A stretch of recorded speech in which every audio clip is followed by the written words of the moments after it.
Patris et Filii et Spiritus Sancti, Amen. Veni Sancti Spiritus Repleturum corore fidelium, et tuium oris in signum accende, mite Spiritum tuum et creuntur. Et in vobis faciem terra. Oremus Deus qui corore fidelium, Sancti Spiritus illusterat in covisti, donabis in eodem Spiritu recta sapere, et de eius semper consolatione godere, per Christum Dominum nostrum. Amen. Sed sapientiae. Ora pro nobis. In nomine Patris et Filii et Spiritus Sancti. Amen.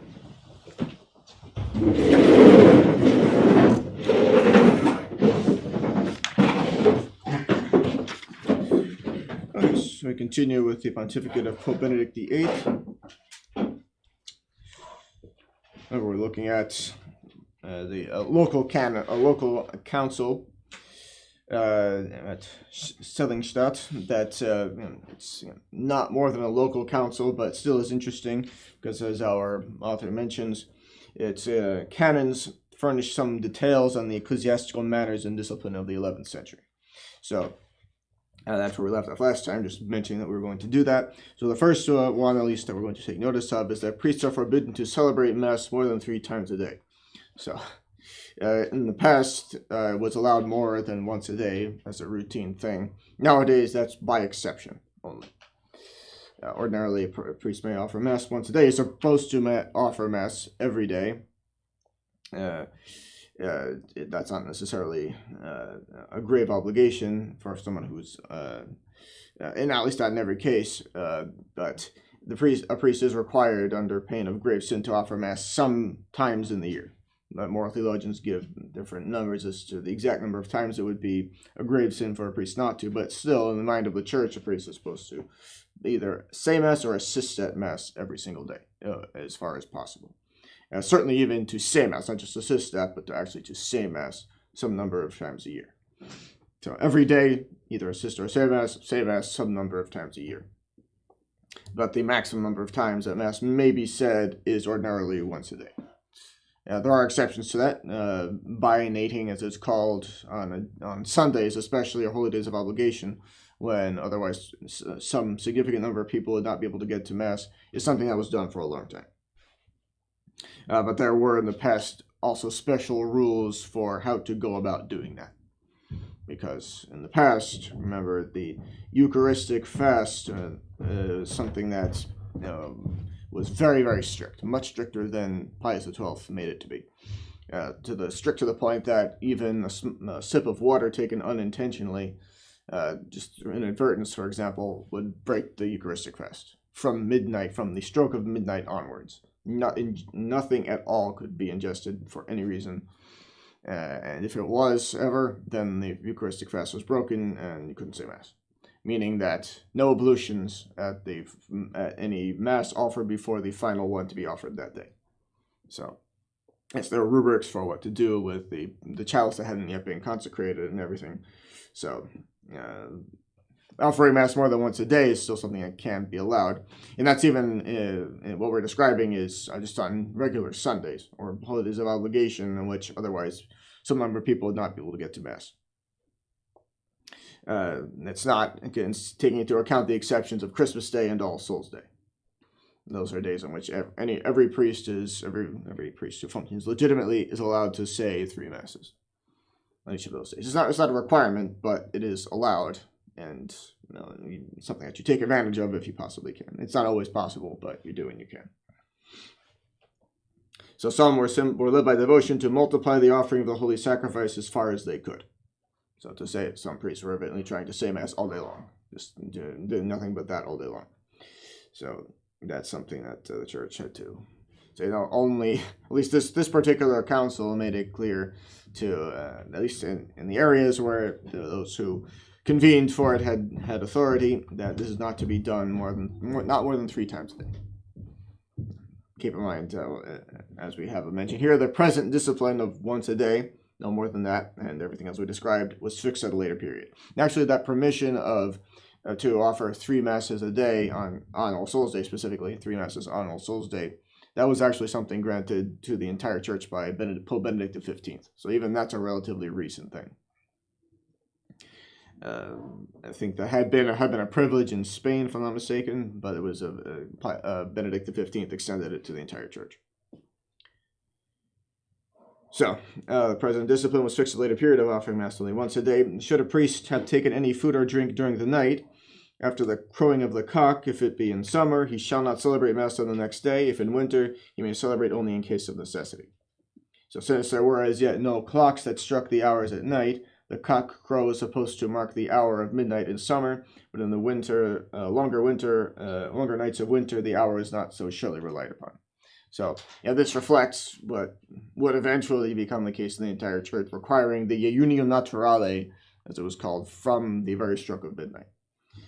Yes, there was something that moral theologians in a time before nowadays, if you have an electronic device that's connected to the internet, that can be relied upon to give you exactly the moment of midnight, which is still something you need, for example, to calculate the what moment it is that by which moment, at any rate, you have to have finished the office for a particular day, for example. Even if the unium naturale for midnight is not required anymore for celebrating Mass. But you can see that that was the idea. And I think, well, why is it that the fast is required? Oh, it's for reverence to the Blessed Sacrament. The idea being that when receiving Holy Communion, and for a priest a fortiori when saying Mass, that the sacred species should be received into a body that is not will not be mingled with other food in that body, is the idea. That is be a notable irreverence to the Blessed Sacrament, should that be the case. So, and the idea is that to make sure that not happen, whoever says Mass or receives Holy Communion needs to be fasting. And for exactly how long? Well, the idea was for maximum reverence from midnight onwards. Nowadays, the minimum is, of course, the 3-hour, 1-hour rule. The details of which you know, and that certainly ensures that there's nothing in the system at that point. So that accomplishes the end. St. Pius XII essentially made it as short as you could possibly make it, and still retain that reverence to the Blessed Sacrament. Everybody's a little bit different. How long does it take for any one person's system to digest food? Everybody's a little bit different, but 3 hours,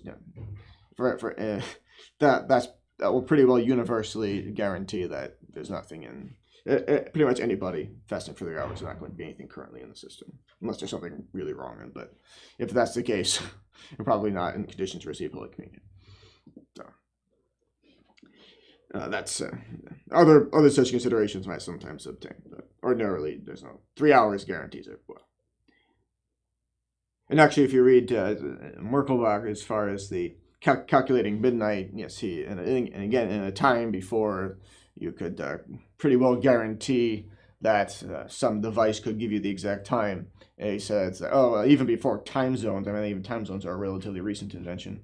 It talks about you could follow the chiming of the clock from midnight of the town that you're in, for example. So you can see already the idea of fasting from midnight, which was a law for a long time, and that was for centuries, many centuries. That was what was required. And so it is forbidden to wear a sword in church except only the badge of royalty. So in an age of ceaseless wars, when every man was armed, this prohibition prevented the sacrilegious conflicts which might sometimes have occurred in the very churches. So keep in mind that a killing, or at least a murder taking place in a church, is considered to be a desecration of the church, and no ceremony can be held in that church until the church has been reconciled. To the point that if there's a mass currently going on in a church and somebody gets murdered in there, then if there's a mass going on and the canon hasn't started, then the mass has to stop. And if the canon has already started, well, then I think it's up to the consecration. I have to review that, but it's up if after at least the consecration is done, then, or either the consecration of the canon, to look up the details, but then it has to stop at that point. And then the church has to be reconciled. There are rules about that. What happens if the mass gets interrupted? In some cases, it could just be called off, or the rest of it called off. In other cases, you have to bring in another priest to finish the mass. If the celebrant, this is outside of cases of the church being desecrated while the mass is in progress. Sometimes it's necessary to bring in another priest to finish the mass if the celebrant takes ill at a certain point, say after Definitely after the consecration, to bring another place to finish. But all that is studied in different courses. But you can see why, yes, there was still, I'd say, still pretty strong barbarian hangover at this point. There are still a lot of bad tendencies. We're looking at the relatively new nations of Western Europe. And it takes a long time for old habits to die, even old national habits to die. Even after people convert, there's still a strong tendency to things that they used to do before their conversion.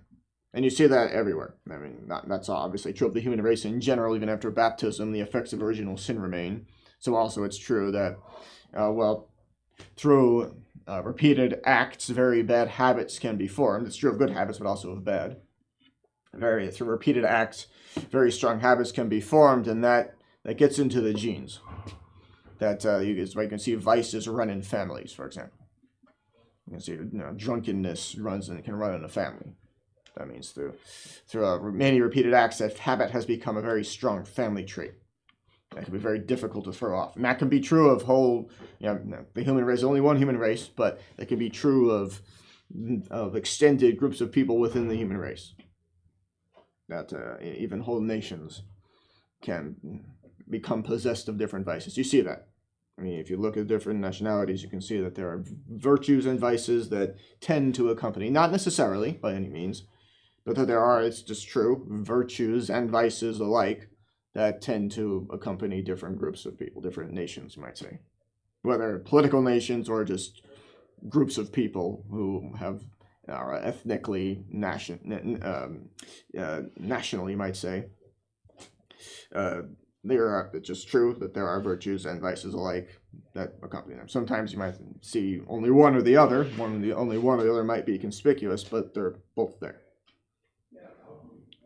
At least usually that's the case. And it's possible that some group of people be, typically speaking, devoid of any particular virtue, while vice becomes very strong. That's much more likely to happen than the opposite. And we say all this with the understanding that never is that necessarily the case. No person, no matter what circumstances under which he's born, or what group of people he's born into, or anything else, is ever bound to commit any particular sin. That's never the case. So, in talking about all these things, it can be very touchy sometimes. People can get you can leave yourself open to all kinds of accusations because of saying something that's imprecise, and people can be misled very easily, can reach all kinds of wrong conclusions related to the things we're talking about. But in itself, all this that we're saying is true and should be kept in mind. Generalizations are not always unfair. There can be a basis for them. And so the time they're looking at right now is even the nations of Western Europe, which are Catholic nations. It's true, they are Catholic nations at this point. There's still pretty strong pagan, barbarian tendencies remaining. And amongst those tendencies is violence, and a continued tendency to violence. So it is forbidden to throw a corporal into the flames to extinguish a conflagration. Interesting that they would need to forbid that, which is an indication that was apparently the notion in people's minds. Notice the explanation: the canon is nothing intrinsically wrong with. It potentially could be a way to dispose of a used corporal, is to burn it reverently. What we're talking about here is the notion that if you throw a corporal into a burning building, that will extinguish the fire. That's just not true. It just doesn't work that way. Now, this canon referred to a practice due to the exaggerated and superstitious faith of the century, against which the church very wisely protested by the voice of her bishops. So really the definition of a superstitious practice is one in which some power is attributed to the thing that beyond the order of that thing to bring about effects. So yes, ordinarily speaking, to add a corporal to a fire is not going to put it out. To imagine that because this is a piece of linen used during the Mass that has some power to extinguish flames as a result, that's superstitious. To give that a power to that thing, a power of an order that it doesn't have. Okay, so in fine, meaning in the last place, the council declares that the pilgrimage to Rome can by no means free public sinners from the performance of the canonical penance imposed upon them. So this is generally true, that a penance imposed for any sin has to be carried out, as prescribed by the priest who imposes the penance, whatever that might be. And nobody, the only one who can commute that is, well, either the priest himself, or if it's really unreasonable, perhaps some other priest, but also in the act of confession. That there are rules about that you study in moral theology. But no one can take it upon himself to say, all right, well, I'm going to substitute this for that in this case. And not even if it's a pilgrimage to Rome itself. And the very fact that such things were being specified indicates that, well, probably people were thinking along those lines. That's just not true. But notice here we're talking about the canonical penance, things that had to be done very publicly. So people having to who were guilty of certain public sins had to do very public penance. And it still remains true that anybody who's guilty of public sin has to, before he can receive absolution, has to publicly distance himself from that sin. So somebody who's, say, lived in adultery, in an adulterous union, for example, has to clearly separate himself from that publicly. Just to do everything possible to make it clear, to spread the word just as much, just as far as it had been spread that he was in an adulterous union, that he is no longer in that. And only then can he receive absolution. That must be done. And so in that sense, and that's not a public penance, but still public sins still in some way must be publicly atoned for. Any scandal done has to be repaired, and that pertains to the obligation to make restitution and so on and so forth. But no one can take it upon himself, the point remains, to substitute one penance for another. Not even if it's some tremendous act that might be very good in itself. Making a pilgrimage to Rome is a very good thing, no doubt. But that cannot be done in place of a penance which has been imposed to some other effect.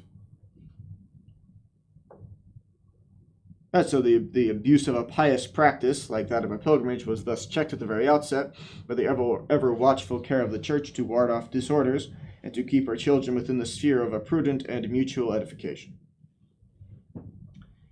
So the same year, the Emperor Saint Henry II and Pope Benedict VIII died in the course of the same year. So the Empress Saint Cunegunda, who had, as well as her saintly spouse, observed perfect continence in the married state, retired to the monastery of Kaffungen, which she had founded near Kassel in the Diocese of Paderborn. So she lived 9 years, a simple religious, undistinguished from the least of her sisters, fearing ostentation even in the works of humility, engaging in manual labor as though reduced to it by necessity. Yes, the feast of Emperor Saint Henry II is celebrated during the summer, and it's mentioned in the office because you may or may not be familiar with it, but the second nocturne of matins is usually consists of, if there's enough information available concerning the saint, in most cases there is, that's the second nocturne consists of all the details of the life of the particular saint. And Saint Henry II, in his case, there's a point made to mention that on his deathbed that he said to the family of his wife that he said, I give you back to her the way I received her. In other words, that they both observed perfect chastity in the married state. And married persons can agree to do that. There is, in fact, when entering into marriage, that's each of the parties is bound by the conjugal debt, as it's called, that if either one or the other legitimately asks for marital relations, the other one has to comply. And that is a grave obligation, in fact. So everything being ordered, yes, there is a grave obligation to conform, but neither one nor the other is ever bound to ask for it. And they can agree to observe, they can make a mutual agreement to observe perfect chastity. And St. Henry II is an example of that. One that's publicly known to be the case. So the 11th century was thus inaugurated by a pontificate glorious for the church and by the edifying spectacle of those virtues which had hallowed the glory of a throne. So it is always a good thing when you have saints both on the throne of St. Peter and also in power in the civil order as well. Okay, so moving on to the pontificate of Pope John the 20th. During the first year of his pontificate, Rome was visited by a solemn embassy from the two Byzantine emperors and the Patriarch Eustathius, with rich presents for the Pope and the chief officers of the pontifical court. The object of this mission was to obtain the Pope's consent that the bishops of Constantinople should assume the title of General Patriarchs for the East. So remember, notice that Constantinople has a long history of always trying to get as much as it possibly can for itself. Sometimes even, sometimes even seeking the title of Universal Bishop. That Rome consistently refused to it because that title belongs to the Pope alone. The only one who actually has the plenitude of jurisdiction everywhere in the church. That's the only one who should be called, whose title should reflect any kind of universal authority. So in this case, they're trying to pay on notice the gold of Basil II, and the Patriarch succeeded in corrupting most of the prelates of the Roman court, but the Pope's unyielding firmness effectually thwarted the intrigue. He suggested and favorably received the protestations of the principal Western churches against the new attempt of the Greeks. So in other words, in other places, other less troublesome members of the church were saying, what is ultimately so special about Constantinople? Why should they get all these special titles? In other words, in their minds, in the minds of the Greeks who live in Constantinople, that's really a Greek city. In their minds, they are the second Rome, because the Emperor Constantine moved the capital of the empire from Rome to Constantinople. And so they have a very great sense of their own importance, of the sense of the importance of their city. And in a political sense, sure, it is important, or at least was. I mean, by now it's much less so than it was once, but it still is a place of notable importance, even if its influence and power and domains are shrinking. It would last for a few centuries more in some capacity, but by the time it finally fell, it was finally taken by the Turks in the 15th century. Constantinople was pretty much all that was left of that empire, just the city itself, maybe a few outlying territories, but nothing extensive. So it died a long, painful death until before, well, it was dying a long, painful death even before its sudden violent seizure, sudden violent end that it suffered in the seizure of Constantinople. In this we're speaking of the Eastern Roman Empire or the Byzantine Empire. So, by this time, Constantinople has pretty well established itself as a source of nothing but trouble for the church. Now, as time goes on, we're hearing about more and more trouble and less and less of anything good. In general, up to this point, yes, there's been all kinds of trouble with the emperors and patriarchs going into schism and all that. But by this point, we're not going to go into the details of it, but our author does mention that around this time that everything, for example, the monastical state was once flourishing, that had fallen apart. Everything was just falling apart. And these things were just moving more and more towards a general schism. Things were deteriorating to the point that people were willing to accept that generally. And we'll see that this is the century in which the Greek schism that lasts to this day really came about. Now, Photius was the first one to establish a Greek schismatic sect. Prior to that, there had been plenty of schism in the East. They just hadn't formed an official sect. It's possible, remember, to be in schism, in the state of schism, without giving one's name to a schismatic sect. Just to be in the state of schism is just to be in the state of habitual disobedience to the Holy See. It takes more than just a single act of disobedience to render oneself a schismatic. It's possible to sin through disobedience to the Holy See directly, and even sin in some grave way against obedience due to the Holy See without making that a habitual state. But to be in that habitual state of disobedience is to make oneself a schismatic. And that's even if there's no excommunication no sentence of excommunication ever imposed, and even if one never gives oneself one's name to a schismatic sect, still it's possible to be sinning very gravely through the habitual sin of schism. So there had been plenty of that, plenty of long-term, you might say, disobedience to the Holy See in the East, a state of defiance entered into repeatedly in the East before Photius, whom we saw earlier. But Photius was the first one to establish a sect.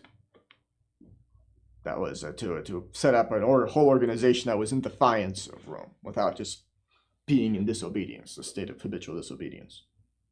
And so that was fixed, so that's how it came about that schismatics, at least Greek, I think probably also Roman or Russian schismatics, tend to be known as Phocians, because he was the first one to establish a schismatic sect in that sense. A national schismatic sect like that. But he wasn't the one who brought about the longest lasting schism.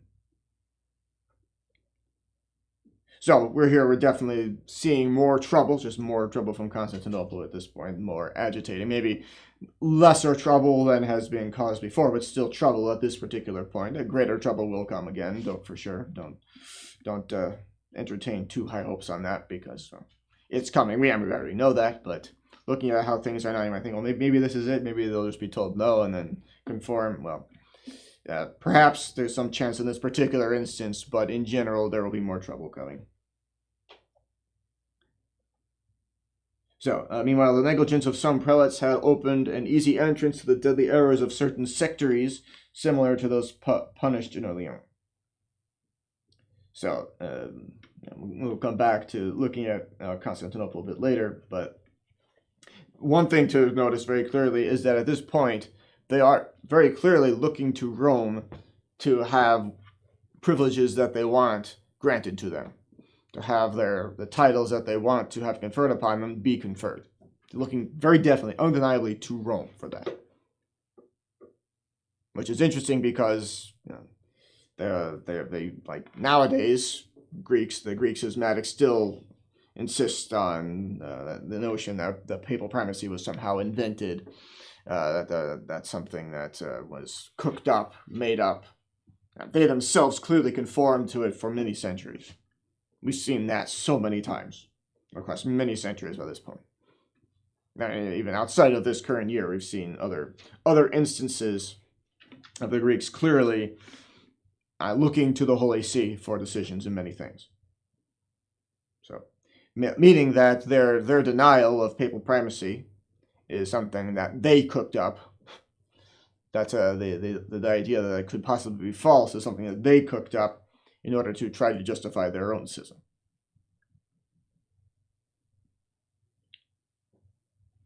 All right. So, moving down, yes. Some prelates had opened an easy entrance to the deadly errors of certain sectaries, similar to those published in Orleans. One bishop, as we learned from Gerard of Cambrai, was satisfied with examining and then absolving them because they had not avowed their impious belief. So we'll see what's going on here. From the Acts of the Synod held at Arras in 1025, it is evident that Gerard, who was a bishop of that see as well as of Cambrai, was both more watchful and more happy, and he succeeded by the force of his arguments in bringing back many of those wretches to the true faith. So people who had fallen into heresy. In a discourse pronounced before all his people, to set forth the Catholic doctrine and refute the calumnies brought against it, Gerard lays down the nature and properties of the sacrament of the Eucharist with theological precision. So here we're talking about making very clear all those doctrines, and you see why the Church has adopted a standardized vocabulary for speaking doctrine in general, but especially of ones of such importance as the Holy Eucharist. So, we have to read every word of his. We already know the doctrine concerning the Holy Eucharist, the dogmas of the Church on this. But notice that he phrases it still differently from how we would say it today. He said, we see but material bread. In other words, we see only the accidents. We would say today very specifically the accidents of bread. But it is nevertheless truly, in other words, the substance is truly the body of Jesus Christ. As the sovereign truth teaches in express terms, this is my body, etc. So in other words, It's impossible that our Lord, God himself, would say those words and they not be true. That's impossible. Our Lord says, this is my body that is truly his body. If he says, this is the chalice of my blood, then that chalice truly contains his blood. That must necessarily be the case. He is God, he cannot lie. He is, in fact, infallibly true. Everything he says is infallibly true, as stated. And so that must be true as he says it. And that's it. It's really as simple as that. So, okay, so we'll move on past that. I'll go get some more notes I just printed, but this just goes to show that it takes time for things to be not only clearly laid out, but also to be expressed in the very best possible terms.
Right.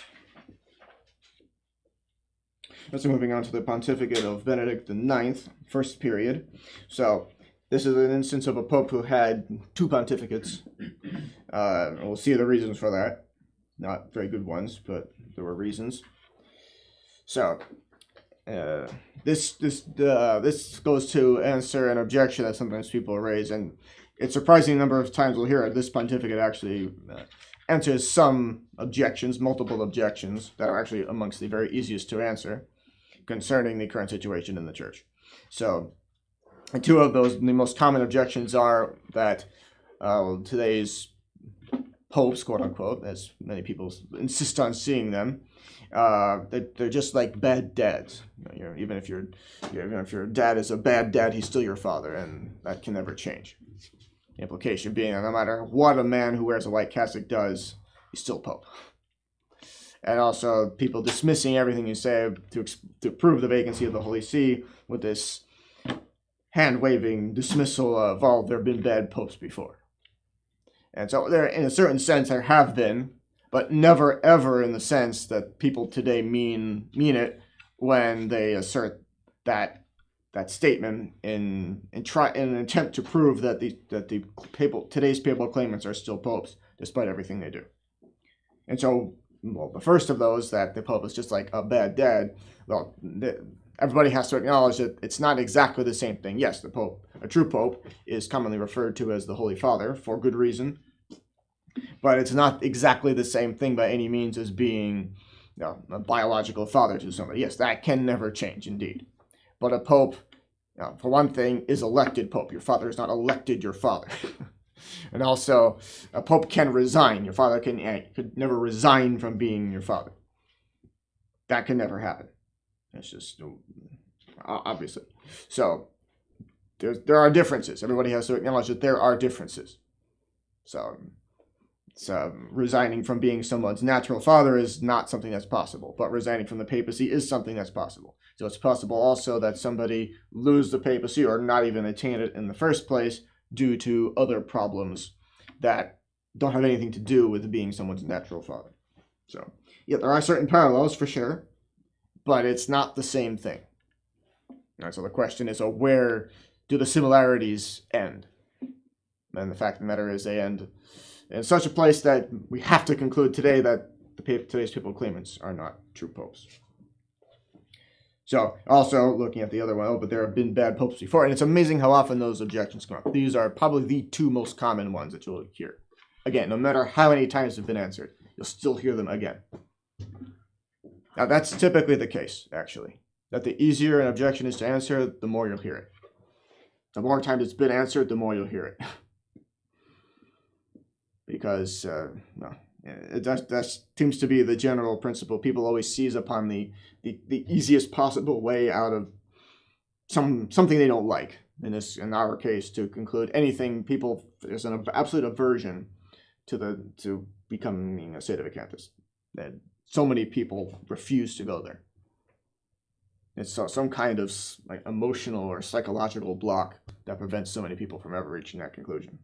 To the point that they will accept anything, just about literally anything else, no matter how absurd than that. And that really is due to a certain materialism.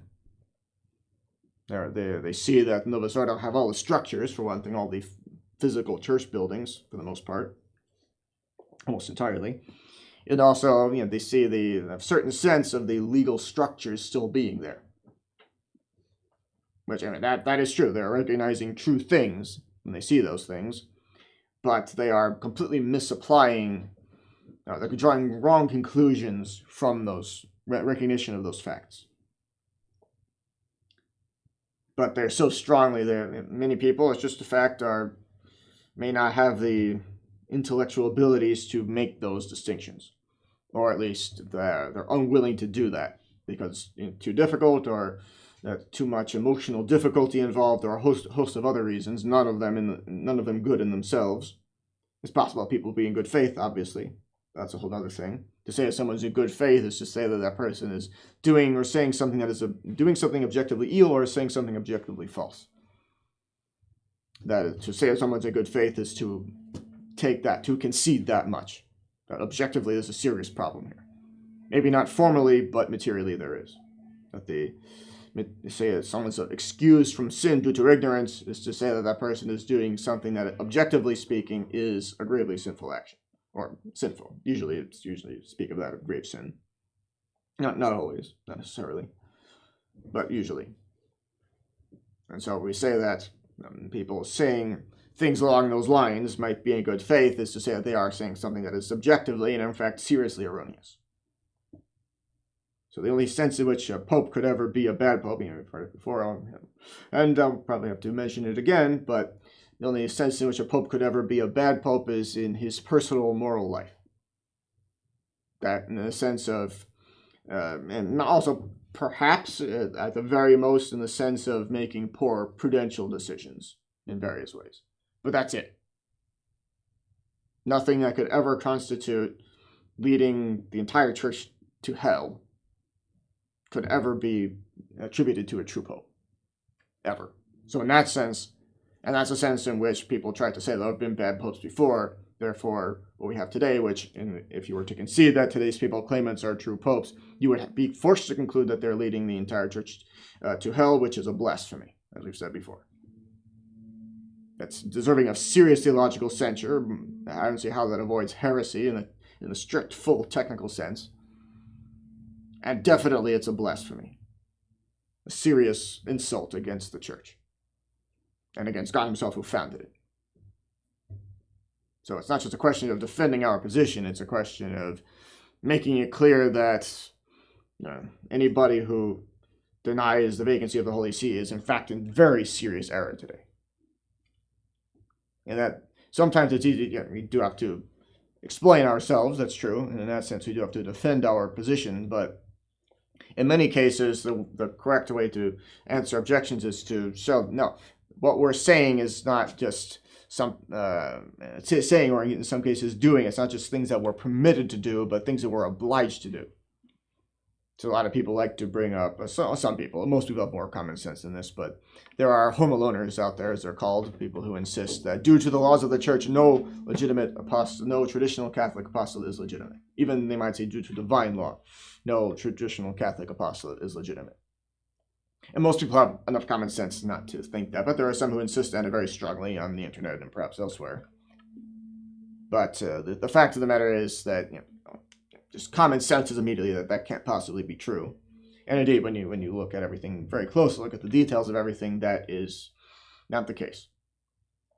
And in fact, when you really look closely at everything, you realize that not only is our traditional Catholic apostolates today allowed, permitted, and not only is that something that we can, in some sense, get away with, these are things that those of us who have vocations to the priesthood today are obliged to do. It would be seriously failing in answering that divine calling were we not to do what we are doing. That there would be serious negligence and grave sin even if we were not to do what we are doing. So it's not a question of what was stingingly allowed in some, okay, well, what's the most you can possibly do here? No, it's a question of doing as much as possible for the good of souls. Which, to answer the question about the laws of the church, is the reason why, I've heard that before, and hear it again, that is the reason for which all the laws of the church were ever established, to provide for the good of souls. So, but now back to the 11th century here. Pontificate of Benedict XI. Alberic, Count of Tusculum, had a son 10 or 12 years old, a nephew of John the 20th. He conceived the fatal idea of placing the boy upon the chair of St. Peter.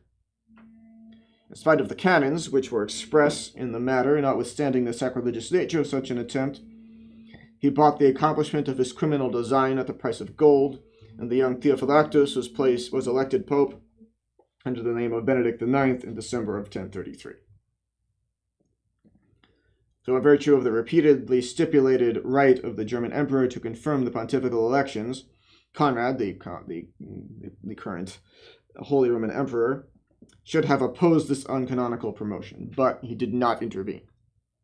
So this is a perfect example of why the emperors were given that right, or even the duty, to confirm the election, because to prevent such things as this. But in this case, even the fail-safe didn't work. As Benedict IX in his personal conduct yielded to all the passions of youth, in a secular prince of his age and rank, these faults would too easily have been cloaked by the indulgence of a corrupt and flattering world, and the Pope, his very youth, instead of excusing, only made this scandal greater. And yes, that's true. Undeniable.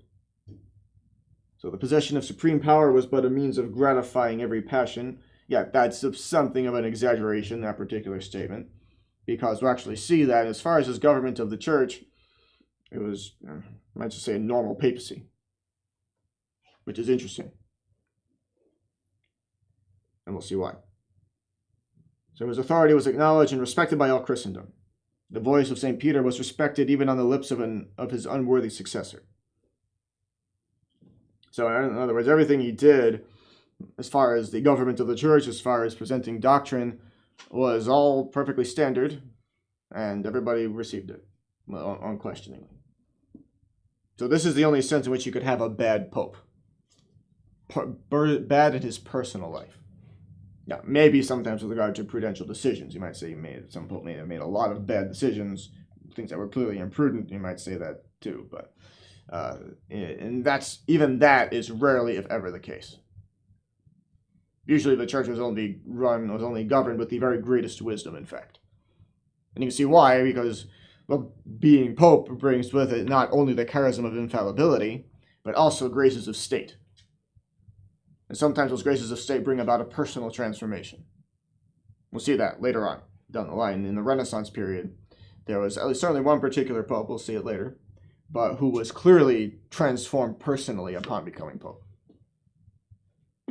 He went from being just maybe not leading life that was anywhere from more or less normal to maybe scandalous in some ways, to being edifying when he became pope. So that can't happen.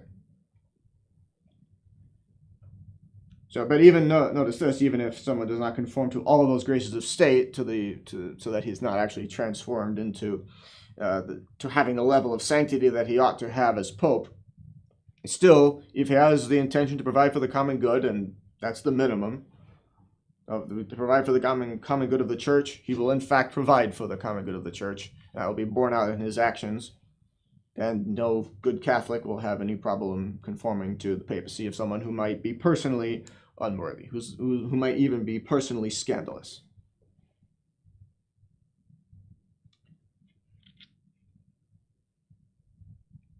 So, in a moral point of view, Rome at the same period presented a spectacle by no means calculated to console the Catholic heart. So Rome has been, throughout the centuries, many times the scene of, we'll say, a less than edifying general situation. That's happened. Remember, the St. Philip Neri, originally at one point, he came later on, he came centuries after what we're looking at now, but even so, centuries later, he wanted to be a missionary, but at a certain point realized clearly that his vocation was to work in the city of Rome itself. And instead of going into, might say, the far-flung territories of the church, his vocation was to work in the very capital of the church. And in a sense, he even saw himself as doing, if you read his biography, it was clear that he saw himself as a kind of missionary in Rome itself, working to fix the problems that were in the city of Rome itself. So just because Rome is the capital of the church, it doesn't guarantee any particular virtue of the people living there. And it should, the fact that Rome is the capital of the church should mean that the population, the lives of the populace there or that their lives are particularly edifying, but there's no requirement to that effect. It doesn't pertain to the infallibility or indefectibility of the church. It's just fitting and would be edifying were their lives to be pristine. But many times they're not, and take saints sometimes to try to do something about that. So oftentimes Rome itself is not in the best condition. You might find places where the fervor is greater, where there's less vice, and so on and so forth. But none of that, as we said, in any way affects the infallibility or indefectibility of the church. Though it is interesting that various authors see, this seems for good reason, look at the Diocese of Rome as a kind of a microcosm of the entire church in various ways. That's the idea behind the cardinals electing the Pope. That the cardinals are the chief clergy of the city of Rome, who represent all of the clergy of Rome, who in turn represent the clergy of the entire church. And of course, in electing the Pope, the idea is that the entire church gives its consent to the election of this new Pope. So Rome is in various ways a microcosm of the entire church. Right, so Benedict continued to outrage all virtuous minds by his disorders, as the Pope is not guaranteed any kind. Graces of state are available, but graces of state are not a charism of personal, infallibly good morals or anything like that. Yet he did for a moment stay his vicious career while preparing for the ceremony of canonizing Saint Simeon, a Benedictine monk of Syracuse. And Syracuse is a city in Sicily, to which Syracuse, New York, is named. A little, relatively small city, not New York City itself, but this is another city in upstate New York. But it's named for Syracuse in Sicily. And Sicily has been around for a long time. The ancient Greeks tried to attack and take, the Athenians once tried to take and attack Syracuse, Sicily. So this is the second canonization, which was certainly asked of the Holy See. That of St. Udalric was the first. You remember that in the year 993, the first solemn act of canonization. This is the second. So the unworthy pontiff soon relapsed into his usual irregularity, but the public contempt and indignation had reached such a degree that in the year 1038, notwithstanding the influence and authority of his father, the Count of Tusculum, the Romans expelled him from the see. So everybody got fed up with how bad he was personally, it seems. So he was restored in the course of the same year by the Emperor Conrad, who had come to quiet the troubles which rent Italy at all points. This was Conrad's last imperial act. He died suddenly at Utrecht.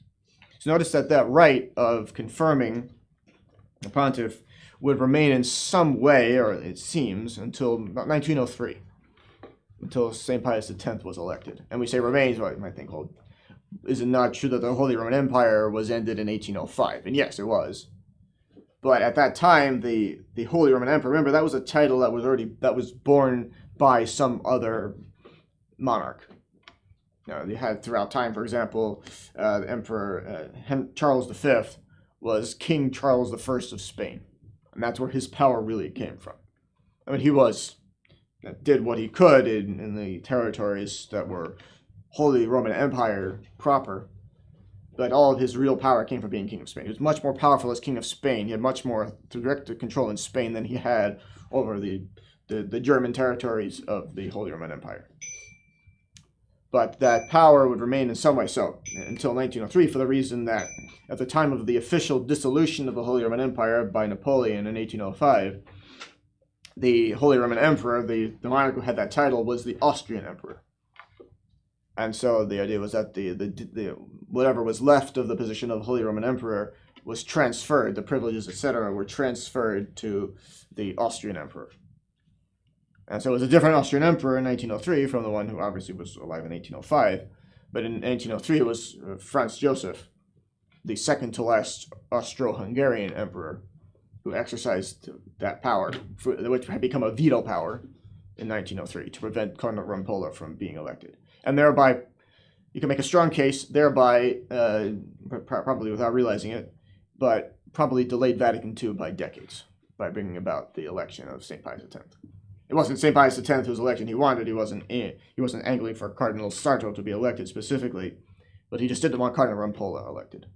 And that we'll see that down the line. But probably that final, and after that, St. Pius X officially put an end to that. Because in his mind, his own election was the worst thing that could have happened. He wanted to make sure that there would be no external influence ever again on a conclave. And so that, with that idea in mind, he made several changes to the way that papal conclaves are carried out. For one thing, he made it secret. Before, that was all public. Now, of course, it's famous that papal conclaves are done in secrecy, and you only know if a pope has been elected if the white smoke comes out of the chimney or not. By white or black. White signifies the pope having been elected. One of the candidates having received enough votes. Before that, it was all public. That's why before 1903, or not up to and including the 1903 conclave that elected St. Pius X, you have exact tabulations of who had how many votes at which ballot, because it was all public. But St. Pius X changed that. More on all this later.